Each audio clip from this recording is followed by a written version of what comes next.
आजकल लोग नौकरी के पीछे भागते हैं, लेकिन नौकरी से बेहतर होता है नौकरी देना।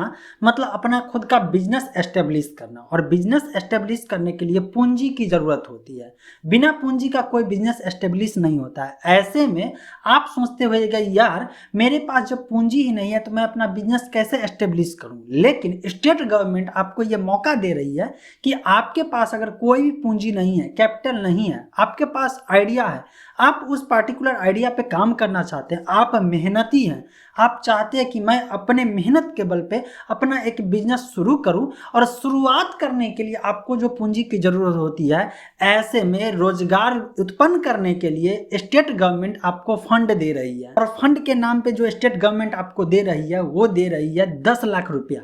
10 लाख रुपया में से 50% माफ, मतलब कि 50% का सब्सिडी। इसका मतलब हुआ कि आप जो 10 लाख रुपया लेंगे सरकार से अपना बिजनेस शुरू करने के लिए, आपके बैंक अकाउंट में जब भेजेगी सरकार, तो उसमें से 5 लाख रुपए का कोई माई बाप नहीं। मतलब कि वो 5 लाख रुपया आपका हो गया, आपको रिटर्न नहीं करना है गवर्नमेंट को, और उस पे ब्याज भी नहीं देना है। और इसके बाद जो पैसा बचा 50%, उसको जो है बहुत ही मिनिमम ब्याज पे जो है आपको प्रोवाइड किया जा रहा है। मतलब जब आपको रिटर्न करने की बारी आएगी तो किस्त में आपको चुकाना है, और आपको इतना सस्ता मिल रहा है कि आप कहेंगे यार इससे बेहतर तो कुछ मौका है ही नहीं। अब आप कहेंगे यार ये कौन सा स्टेट गवर्नमेंट आपको दे रही है, तो बिहार गवर्नमेंट बिहार उद्यमी योजना के तहत जो है जितने भी SC ST OBC महिला और यूथ में किसी भी कैटेगरी का हो सकता है, ये सब के लिए अलग अलग फंड जो है एलोकेट किया गया है कि यूथ को इतना फंड दिया जाएगा, महिला या बिजनेस करना चाह रही तो उसके लिए इतना फंड है, SC ST के लिए इतना फंड है, OBC कैटेगरी में जो आ रहा है इसके लिए इतना फंड है। सिंपल सी बात। अब जो है जितने टाइप के बिजनेस कर सकते हैं उसके लिए आपको प्रोजेक्ट बनाना पड़ता है, सबमिट करना पड़ता है, और साथ साथ आपके मन में चल रहा होगा चलो यार मुझे पता तो चल गया 10 लाख रुपए का जो है फंड मिलेगा, जिसमें 50% सब्सिडी, 50% पैसा को जो है किस्त में चुकाना है। लेकिन इसके लिए जो है एलिजिबिलिटी क्राइटेरिया क्या होता है, डॉक्यूमेंट क्या क्या जरूरी होगा। तो देखिए एलिजिबिलिटी क्राइटेरिया, आपको डॉक्यूमेंट के तौर पे आपको देना पड़ेगा अपना आवासीय प्रमाण पत्र, पहला। दूसरा देना पड़ेगा जाति प्रमाण पत्र, अगर आप जो है जाति वाला मतलब कि SC ST कैटेगरी या OBC कैटेगरी से अप्लाई करते हैं।